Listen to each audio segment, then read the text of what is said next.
Hello everyone, welcome back to the Cozy Corner. My name is Lee and this is my library. So grab a mug of something yummy and settle in because it's about to get steamy.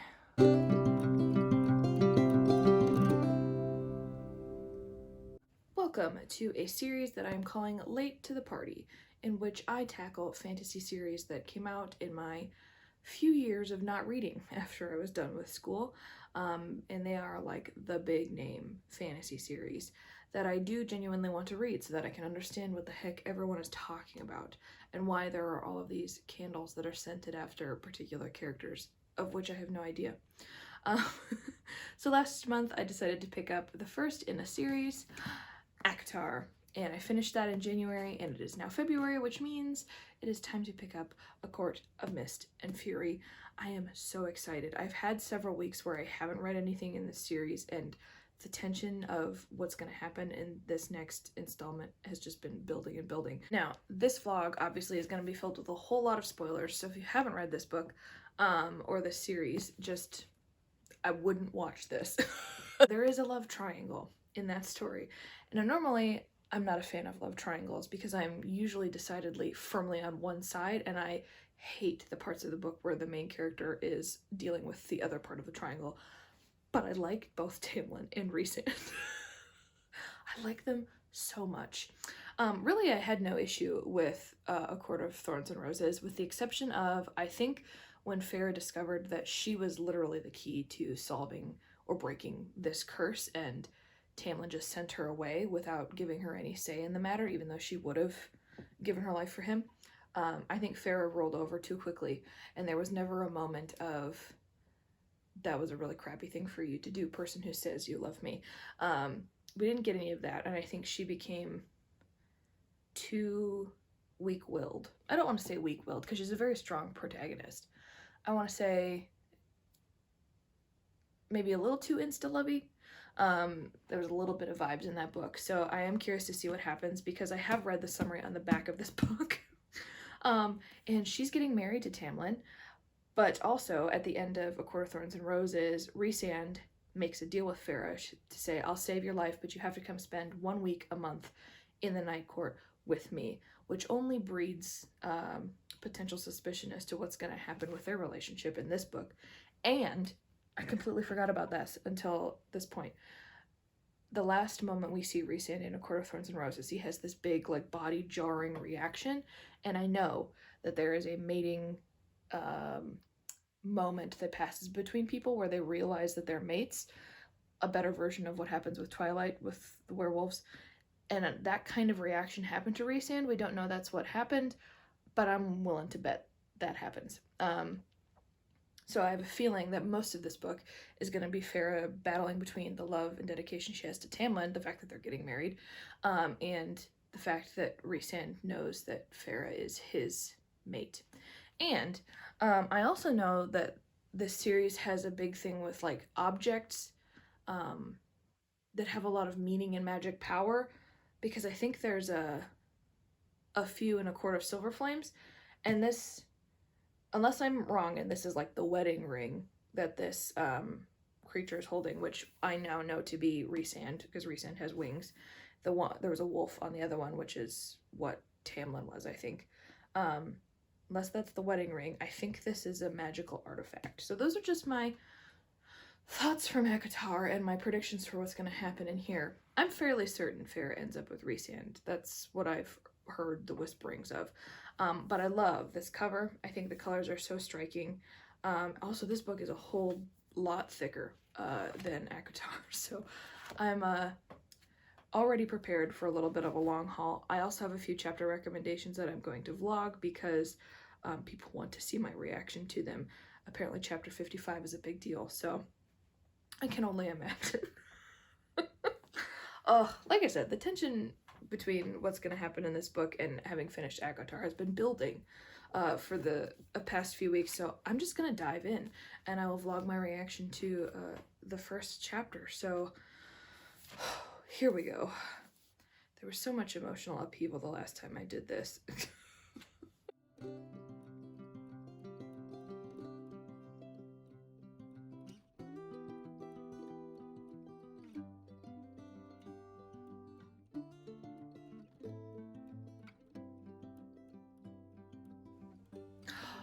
I just remembered that Farah became Fae. Yeah, because she almost died at the end of the challenges that Amaranth had put her through, and all the High Lords gave her magic glowy things, and she became High Fae. That happened.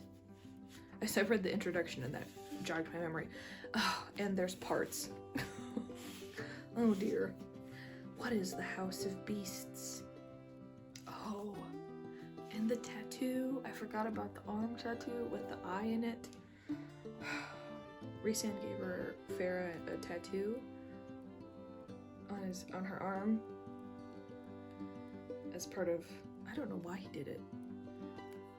I can't remember, but it has an eye in it on her palm that she thinks is how he's watching her, which is kind of creepy, but also that's the line for me. I'm right at that line of, is it creepy, is it cute, who knows.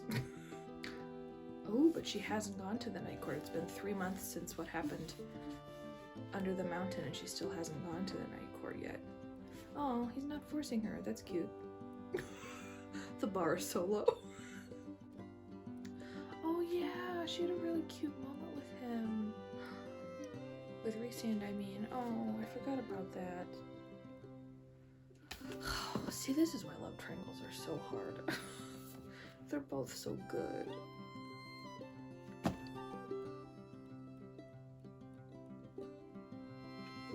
No.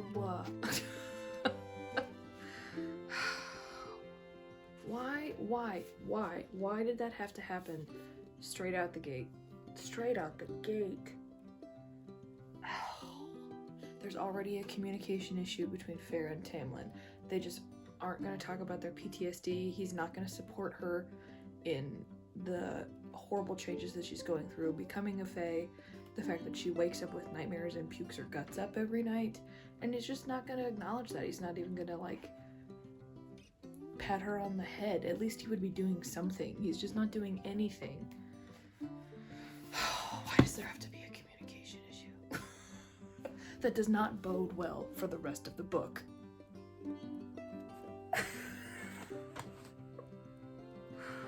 Oh. I've reached chapter 5.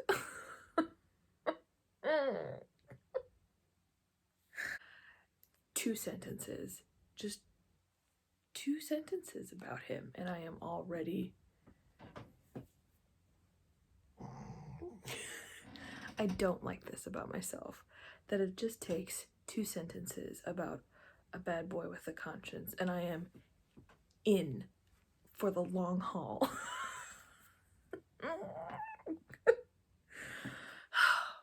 I've reached chapter 5. So the wedding isn't happening. Ugh. It's one of those situations where I can fully see both sides of the issue. The fact that Tamlin doesn't want her to get hurt after everything that she went through under the mountain, but he is confining her and being incredibly overprotective, even though she is High Fae and has some capabilities of protecting herself.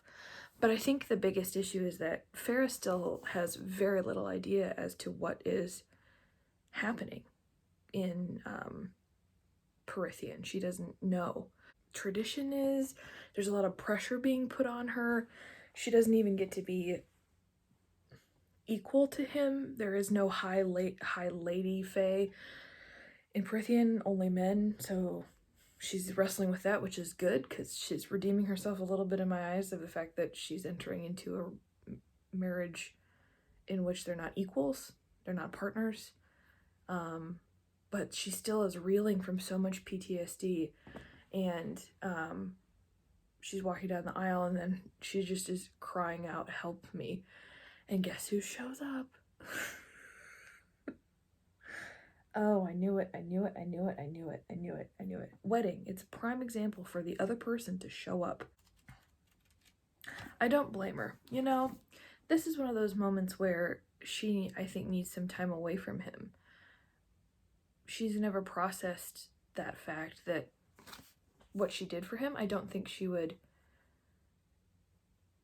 necessarily changed that she went for him, but she's reeling with the fact that her good parts are gone. They're shattered, and she's in the middle of this ceremony that celebrates this union that's supposed to cement the bond between the High Lord of the Spring Court and the Savior, Cursebreaker, who she's become. And she doesn't feel like she's worthy of that. And it's clear that she needs some time away, so maybe going to the Night Court is going to be the perfect place for her to be, which is only going to lead us down the path of Rhysand becoming a more viable option, and my heart cannot take that. Okay, I'm going to pop a bookmark in here for now, mostly because I need to take a break, because I already know what's going to come, and I need to pace myself. Pace myself and brace myself. Pace and brace. I think that's going to be the mantra for this book. Hello everyone, it is now the next day. So I did a little bit of a bad thing, and I left you yesterday on chapter 5. I'm now on chapter 17. Oops. But I was just fully focused on this story, and I'm trying not to guilt myself about doing that, because if I'm genuinely into a story, I don't want to stop myself from reading. But the whole point of this vlog is for you to see the reaction of me reading this for the first time. So I thought I would claw my way out of my reading rush and give you an update. So much has happened in 12 chapters and 100 pages. Basically, the thing happened, and the golden boy Tamlin is now tarnished and has become the lesser of the two options, which just inevitably happens because typically the golden boy in that situation is like what the main character craves, and as soon as that image is tarnished, all of the stuff is revealed that they weren't probably necessarily the best choice, and they had selected them because it was a solution to the issue. And Farah, at this point in the book, has been going through that of saying, I knew so little about him, I knew so little about the Spring Court, which was the place I was calling home, the place I would have been made to be a ruler of, even though she wouldn't have been given a position of power really, even though she's high fae. She knew so little about that place, and yet she had changed so much. And she was talking to Rhysand about the fact that she said, I think I was a fool in love, and had been wanting to be in a relationship with Tamlin because at that time, at the beginning of A Court of Thorns and Roses, he was what she wanted. She had been a protector and caregiver for her family for so long, and no one had done that for her, and Tamlin stepped in and became that for her, and that was part of the reason why she fell in love with him, and which kind of validated some of my thoughts about the first book, because I felt it was a little insta-lovey between her and Tamlin, even though I was really rooting for them. I loved that Beauty and the Beast vibe I was getting, and that scene in the painting gallery was so cute. Anyway, we're getting some of that process, and ultimately, she's not that same person after the trauma that she went through under the mountain. She's not that same person, and yet Tamlin is holding her to these standards of what a perfect lady in the Spring Court should be as his wife, as an ornament to society. He wants her to still be that same person she was before she went under the mountain, which is ridiculous because she went through so much trauma. So did he. They're not willing to talk to each other about it. She confronted him about the fact that the limitations he was putting on her as a person, let alone as someone who has new powers and has become high fae and doesn't know what these High Lords gave her after they resurrected her, he's not letting her do anything. And so she confronted him. It's like, I'm drowning. You're drowning me. And we got a little bit of emotional manipulation in there from Tamlin because he broke down and cried and apologized and lessened the security detail he had on her. But Rhysand showed up because he came through on his deal about taking her back to the Night Court, and everything went back to where it was. And he went out because there were some skirmishes in the Spring Court happening because there's a second war brewing. But the book this thick, there kind of needs to be a war. Something's got to fill those pages. And so he locked her in the house, and her biggest trigger is being confined, because that was the whole point of her being under the mountain. She was confined in cells and in awful challenges, and so he did that to her. He wouldn't let her leave the house, wouldn't let her learn anything about this new person that she was, and so she had a full-on panic attack.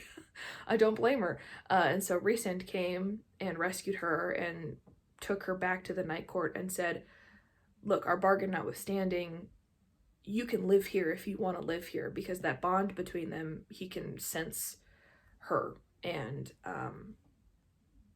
can feel her feelings. And so on the weeks that she'd been spending with him, he had been training her to use a shield in her mind to prevent people from reading her mind, and he'd also been teaching her to read, which was really cute. Anyway, he's like, you can live here if you want. Anytime you say the word, I will take you back to the spring court, whatever you want. But you can live here and work for me if you want to discover more about who you are, to train, to practice reading, to process. This is a safe place for you to do that. And she said yes. And she met Moore and Amren and Cassian and Ezreal, who I already am in love with all of them, and basically says, yes, I will help you, Rhysand, prepare for this second war that's brewing between the King of Hybern, who wants to eventually take over the continent. So we haven't heard anything from Tamlin in a while. It's just been her getting to know the Night Court and Rhysand and his inner circle. But we did find out that the King of Hybern is going to resurrect Jurian, which was the mortal human that Amarantha had captured in a finger bone fragment, and his eye was in a ring. And I think that's what this ring is. Maybe a double meaning from the engagement ring, which Farah destroyed in her panic attack by accident, and also the ring that Amarantha had with Jurian's eye floating in it. But basically, the King of Hybern is going to resurrect him, and that will give him power to take over, I think. So they're going to learn more about how he can resurrect Jurian. And they're going to see the bone carver, her and Rhysand. And basically, everyone in Rhysand's high circle was like, we're not doing it. Awful thing to do. But Rhysand is like, I'm going to take Farah, this unchecked power, and we'll see what happens. Anyway, so the inevitable happened. I knew that Tamlin was not going to hold water in this situation. And to be fair, I don't like him. I really don't. I've done a 180. And part of me doesn't like that because we know that he's also reeling with PTSD. And I think has genuine feelings for Farah. I don't know how deep they go. There's also this weird thing happening with high priestesses. Ianthe, is that her name? Iantha, is a high priestess stationed at the Spring Court who was, oh, that was also a really cute moment too. So at the beginning of the book, Farah was really relying on Ianthe to be like her support system, and like make decisions about the wedding and introducing her to people and how she should behave in the society. She was a friend out of necessity, whereas she met with Morrigan, or Moore, who is Rhysand's third in command, and was like, this is a genuine friend. So basically all of her relationships, with the exception of Alice, because Alice is really cute, her maid in the Spring Court, she's like, I'm pretty sure most of these are built on lie or built on the me in the past who doesn't exist anymore. Anyway, that was a lot of verbal dumping, but it's happened, and the scales have, I think, tipped forever in the favor of Rhysand. So we'll see what happens. I know chapter 55 is coming. I can only imagine. I need to stop imagining because I need to get through the rest of the book.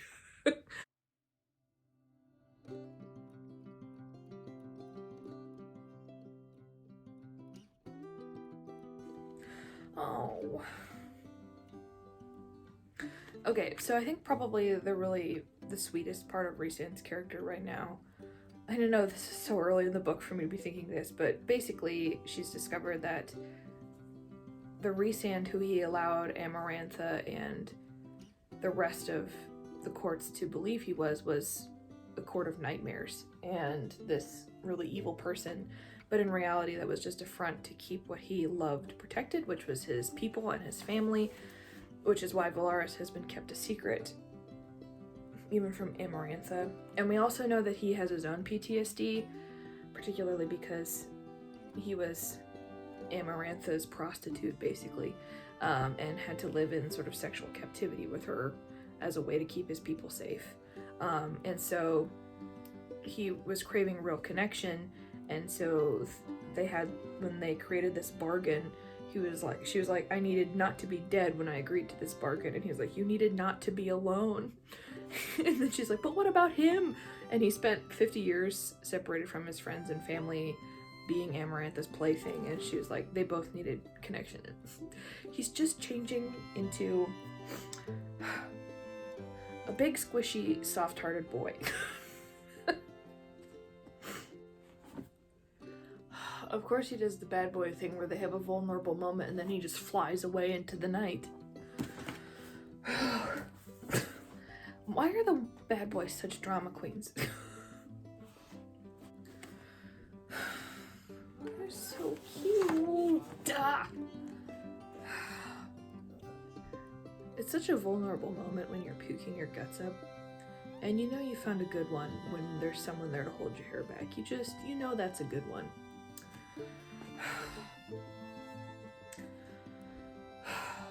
Okay, I 100% think that this bond that Farah has with Rhysand isn't just like part of the gift that she got when he resurrected her, like part of his memory or mind control thing. I 100% think it's a mate thing. I think so.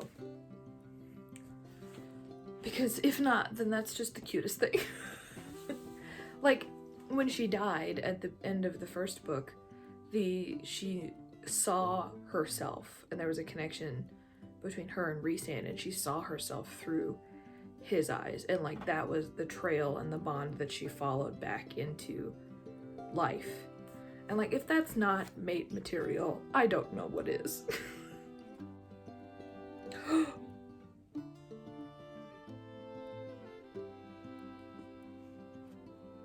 Ooh, okay. So one of the biggest triggers that Farah has about her time under the mountain is that the last final test that Amarantha made her do was that she had to murder Fae. And she did it. And there were 3 Fae, and the last Fae was Tamlin. And she did kill him, but she knew that he would come back to life. But that's a big trigger for her, and she's finally talking about it, even though it's to the bone carver, but she's saying, when Amarantha made me kill those 2 fairies, if the 3rd hadn't been Tamlin, I would have put the dagger in my own heart at the end. Girl. You can't do that to me. I like Farah too much for her to die. Okay. Aww. So she's saying that she would have killed herself had the 3rd fairy not been Tamlin. And she turned to look at Rhys. He's devastated. Oh, she called him beautiful. We all know what happens when a girl calls a man beautiful. Okay, I've reached chapter 19. I think I probably am going to at least get to chapter 20 and kind of close out for the evening. Honestly, I probably will read more even after I turn this camera off because this book is so good. But if something insane happens, I will be sure to turn on the camera and vlog my reaction. But I just want so much to just get lost in this book. So, okay, I think that's it for my update right now. Clearly a mission is going to start. We love an adventure. We love a treasure hunt with a cute boy. We love to see it. And I'm glad that Farah is finally like voicing some of the issues that she has been holding on to and the horrible things she was made to go through. And I can only hope that Tamlin is doing the same thing, wherever he is. But honestly, the way he was treating Lucien before she left, I like Lucien. Lucien was one of my favorite characters from the first book. He doesn't deserve that. Why does every man in this series have to be tortured? Just have to have such a dark past, and it just makes them so lovable. Oh, okay. This is not a nice world to live in. I don't know if I would ever live here. Hey everyone, it's a few hours later, and I am on chapter 24 of ACOMAF. I wanted to... It's been kind of crazy. Rhys and Farah had a little bit of a tender moment when he was putting her knives on her, and she's kind of discovering that about himself, that he is this tough man with so much so many awful things that have happened to him, and yet he is still has the intention of being tender. Like, that's a part of his character that he likes showing. And so, of course, she's inevitably had the first thoughts of what it would be like to be with him. But chapter 24, they decided that her home in the human world would be the best place as sort of a ground zero for their hunt for the book. And so she brought Reese, Cassian, and Azrael to meet Nesta and Elaine, her two sisters. And so they're meeting each other for the first time in chapter 24. And as she's returned to her home, which Tamlin supplied for her family, it's this big manor, and they're wealthy and have all of the fine things that they had before they became poor and destitute. She's sort of realizing that what Tamlin had given them was only really a means to an end. So I just wanted to read this because I thought it was really an interesting revelation that she's making about this man that she proclaims to love. And so she said, where is it? Cassian let out a low whistle as he turned in place, surveying the grand entry hall, the ornate furniture, the paintings, all of it paid for by Tamlin, initially. He'd taken such care of my family, yet his own. I didn't want to think about his family, murdered by a rival court for whatever reason no one had ever explained to me, not now that I was living amongst them. He'd been good. There was a part of Tamlin that was good. Yes, he'd given me everything I needed to become myself, to feel safe. And yet when he got what he wanted, he'd stopped. Had tried, but not really. He'd let himself remain blind to what I needed after Amarantha. I thought that was a really good summation of what I think happened between book 1 and book 2, where I think he genuinely loved her, but, there was always that sort of lingering thing of, is this love only for breaking the curse? And clearly some part of it was, because yes, even though Under the Mountain broke him, she admits, I think probably broke him more than it broke her. Clearly, whatever he'd gotten was complete by the time Under the Mountain was finished. And after that, he no longer really cared about protecting her because he loved her. It was protecting her in order to maintain peace in his land and to preserve the idea of her as this savior curse breaker, and it had less to do with him actually wanting to know her and more to do with him wanting to save his own reputation, I suppose. Anyway, I thought that was a really interesting admission on Farrah's part, and I really, really love, Rhysand aside, as much as it pains me to say that, I really love that we're getting to hear Farrah's processing through what I honestly think potentially could be labeled as a toxic relationship.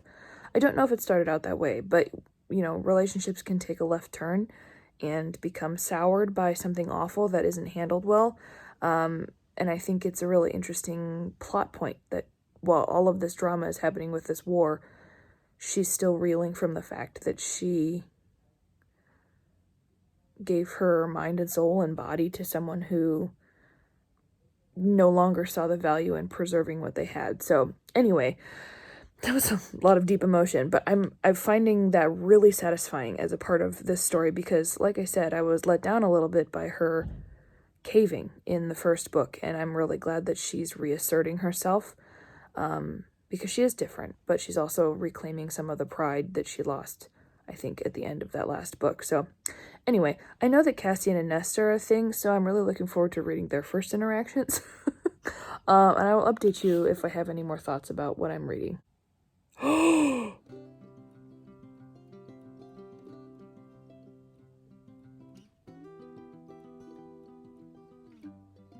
Girl, ended it. Like, ended it. Oh my gosh. Please don't come looking for me. I'm not coming back. Girl.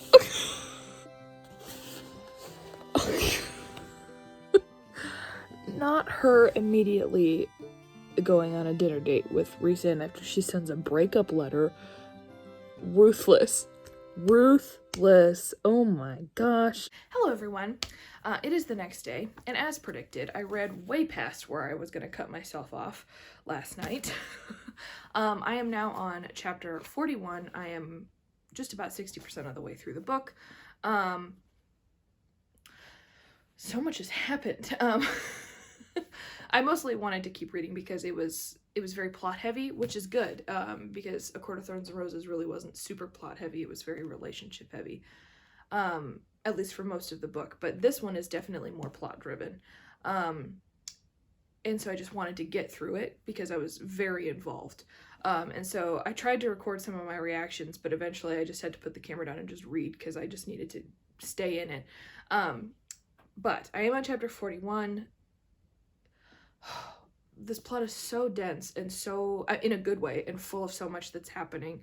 I want to touch on a few things because I think it's really interesting. I'm really liking the theme, or the topic in this book about eliminating the separation between high fae and lesser fairies, which was a big deal in the Spring Court. And we got a little bit of that when Farah learned that the tithe, which is this tradition of like once a year or something like that, all of the fairies bring an offering to the Lord of their realm or their court, and if they can't pay, they have 3 days to come up with a payment or pay double next year, and then there are awful consequences if that doesn't happen. And she witnessed that in the Spring Court because Tamlin enforces the tithe, and even if the lesser fae can't pay, there's no extenuating circumstances, there's no compromise, there's no assistance in helping them solve the problem. And she bore witness to that and helped a water wraith, which eventually came back to help her later in the book. That's a separate story. But she didn't like that, and so it came up in conversation in the Night Court, and they're like, that doesn't happen here, nor does it really happen anywhere else, rarely. And so clearly there is some classism happening in the Spring Court, but they went to go visit the Summer Court because part of the book that's supposed to nullify the Cauldron's powers was hidden in the Summer Court. And Tarquin, who is the High Lord of the Summer Court, that Farah and Rhysand rescued under the mountain, also wants to do that. And so he and Rhysand sort of bonded over the fact that they don't think the separation between high fae and lesser fairies should exist, that it's a horrible thing, and so they want to work to eliminate that. And of course then inevitably Farah and Rhysand and Amren stole from them, and they were delivered blood rubies, which means there's a death sentence out for them. Anyway, Tarquin was really cute. I liked him. I like that theme, and I like that that's a topic that I hope will continue throughout this series and maybe will be worked towards resolving. The other thing, there was a line in here that Farah had said to herself as she was thinking, she was contemplating the people who had helped her under the mountain, and Lucian of course was one of them, but even the stuff that he did in terms of healing her wasn't necessarily what she needed compared to what Rhysand had done for her. While she was under the mountain, there was this really beautiful strain of music that came to her and kept her alive, and they were wandering through the city at night, and she heard that same music, and she realized that it was Rhysand who sent that to her, and she realized that Rhysand was the one who truly actually kept her soul alive and kept her human throughout the whole process of going under the mountain. And she had a huge revelation. Tamlin was sort of frozen and had become Amarantha's sort of pet under the mountain, and there was a party happening, and Farah and Tamlin had one moment together in a closet hallway thing, and she's like, instead of taking that opportunity as a moment to run, to get me out of the mountain, to run away with me, to flee back to wherever we're supposed to go, all he wanted to do was have sex with me, basically. And that revelation for her was huge, because that was who she was fighting, that was who she supposedly loved, that was who was supposed to protect her, and he didn't take that opportunity. He just wanted her in a carnal sense, whereas Rhysand was fighting and pushing her and driving her to keep living and keep holding on to who she was. And yes, he also wanted to be with her, but yeah, that was an ulterior motive at that point. It was a minor ulterior motive. His main thing was wanting to keep her alive, for him and for his people, and for her, obviously. And so that realization was like huge for her. And also I was like, duh, why didn't I think of that in the moment? I was so caught up in who Tamlin was that I was like, oops. Didn't see that as a red flag when I should have. Anyway, so a couple interesting themes in there that I'm liking. And I'm liking that Farah is finally reasserting herself after the events of what happened in ACOTAR. The one thing that I was really missing, and addressing the issues with the insta-love. I really like that. That it was a mistake. But she, you know, keeps redeeming Tamlin, which I think is necessary because she acknowledges the fact that he also had to go through that experience under the mountain and clearly is going through PTSD, perhaps even more severely than Farah is. So she's not fully throwing him under the bus because she knows that that was awful for him and that he does love her, but it's a smothering, stifling kind of love, too much love rather than a love based on mutual respect, which is what Farah and Rhysand are building through the cutest note writing ever. Anyway, she hasn't heard anything from Tamlin after she sent the note. We don't even know if he got the note, but the wards and walls of the Spring Court are closed. No one can get in. And really, all I'm doing is feeling bad for Lucien, because he's my favorite. He's stuck in there with Ianthe. We learned stuff about Ianthe, the High Priestess. Ooh, we don't like her. We don't like her. We learned stuff about her via Rhysand's memory, and poor Lucien is stuck in there with her. Ugh, that was so much that happened. That's not even half of what happened in here, but I can't talk about all of it, otherwise this video will be like 5 hours long. Anyway, those are just my thoughts. Currently, this is so good and it's moving so quickly, so I thought I would stop and pull out the camera again to vlog my reaction to the few chapters until we can get to chapter 55, which I know is the big one. So let's get into it.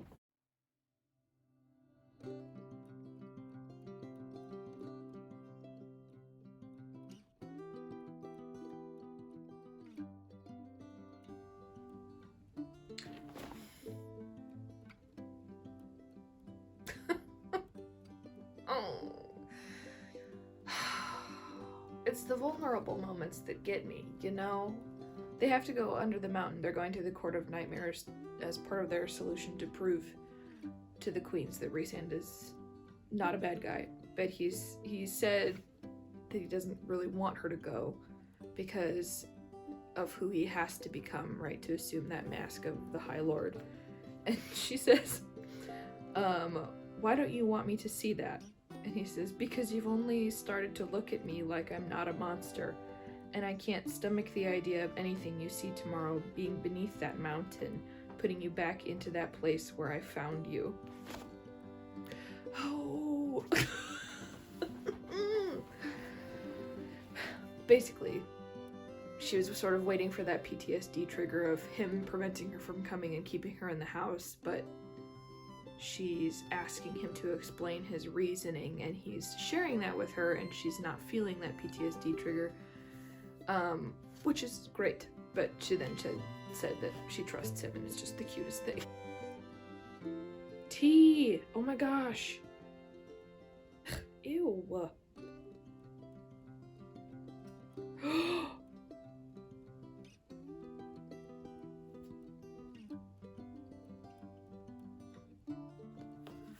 Ew. Okay, so we know that Moore, in the Court of Nightmares, which is where they're heading, they will sell basically their daughters to the highest bidder, basically. And Moore was supposed to be sold to Eris, which was the oldest son of the Autumn Court, which is Lucien's brother. And we've met them under the mountain, and they're awful. So there's a connection there, which I didn't realize. But basically, Moore decided to sleep with Cassian as a way to sort of ruin herself so that she wouldn't get married. and her family basically nearly obliterated her, and then nailed a note to her and dumped her in the Autumn Court, saying that it was Eris's problem, and he just left her there, and that's where Azriel found her. So that's why that connection is sort of happening between those three people, why they're so bonded together. Ugh. And now she has to go in there, and why she was looking so upset. Ooh, that makes me mad. The Autumn Court is not a nice place. We don't like the Autumn Court. Even though that is one of my favorite seasons, it's a bad place to be. I can't with the flirting. I can't with the flirting.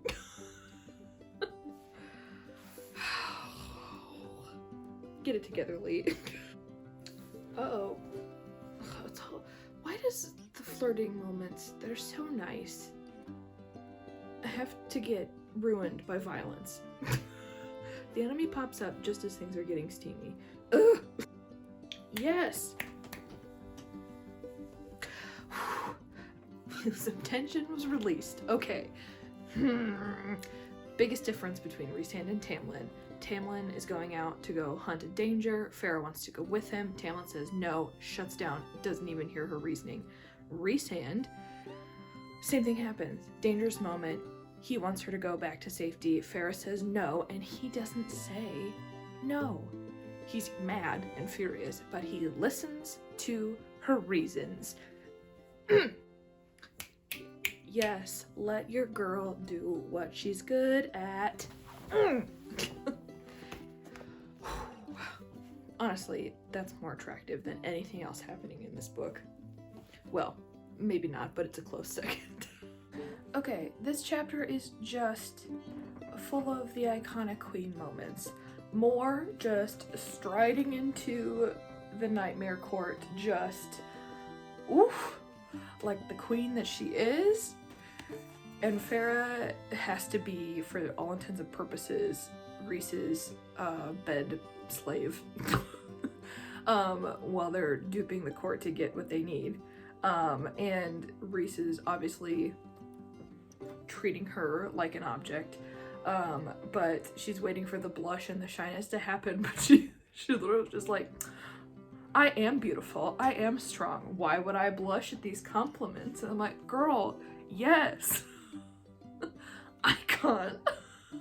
We finally got Farrah to admit that she wants Rhys, but it was a really honest moment. They had a big argument after being in the Nightmare Court, and Rhysand was very vulnerable with her and was saying he didn't want to be compared to Tamlin. And she kind of threw it back in his face and wounded him. But she realized that even though it was soon after Tamlin, and even though people would call her names for moving on so quickly, she didn't really care because she recognized a friend in Rhysand, and even though she didn't really know necessarily what she wanted, she just wanted something with him. But of course, she insulted him, and so now he's off licking his wounds, and now she's getting mad because he's not there. I made it to chapter 45. It's just so cute. They're so cute. And she painted again. Oh. I really like the fact, I might start crying. Get together. I really like the fact that Farrah is putting, I'm getting goosebumps talking about this, is putting emphasis on the fact that Rhysand is a friend to her. They have become friends, that he has stuck with her and encouraged her and cajoled her in a good way to becoming more of who she is, and is patient with her and vulnerable with her. All the things a good friend should be. And this is why I think romance works better as the secondary plot point. Yes, obviously this is a romance-heavy fantasy series, But it's why this relationship, I think, is so much more satisfying, because there is the vulnerability there. There is the bond and the trust and the friendship there, born out of the situations that they're going through. And yeah, there's blatant flirting and being a little lewd and being a little smutty. It's part of the series. But that genuine connection, it's what I crave in this, because I think romance is just, or the steam parts lose their value when there's not the connection here. And it's why that whole chapter was just the best, because it was both of them admitting that they wanted to be around each other, that they needed each other, that they were friends. And when one insulted the other, they talked about it. It was a healthy relationship. Anyway, that was a really beautiful chapter. And she painted again. I've been waiting for it, and she did it. He inspired her to paint again, fixing the broken pieces that Tamlin left. And we are now fully on Rhysand's side, because we found out how Rhysand's family was murdered. Ooh, I am heated.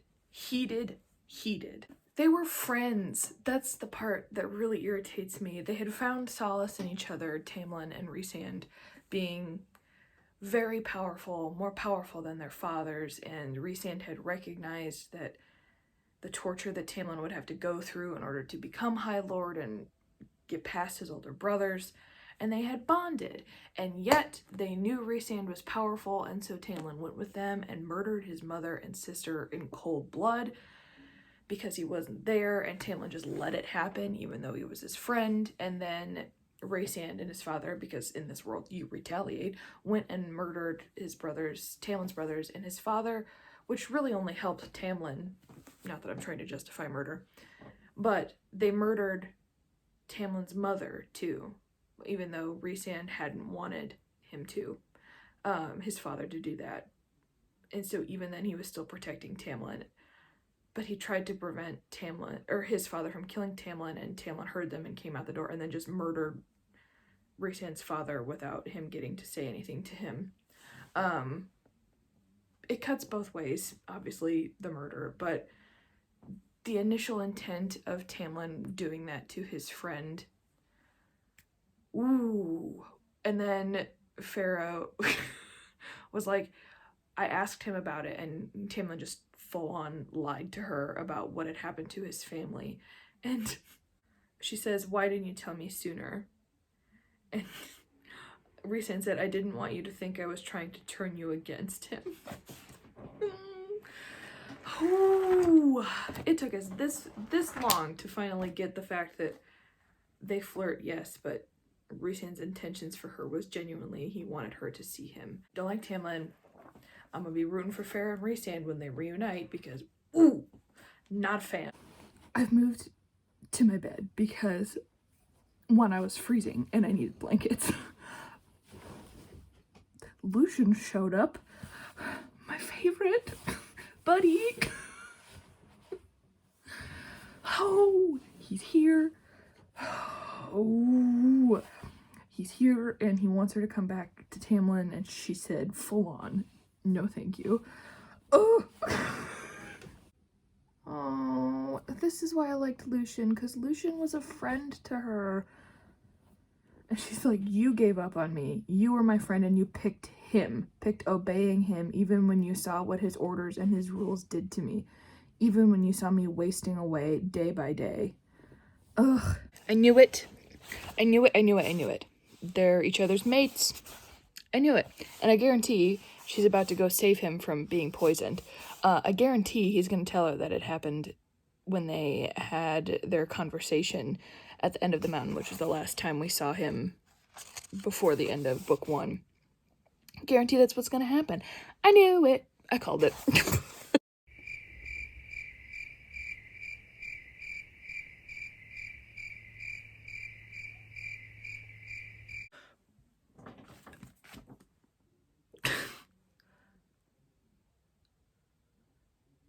Lucian and Tamlin made a deal with the King of Hybert.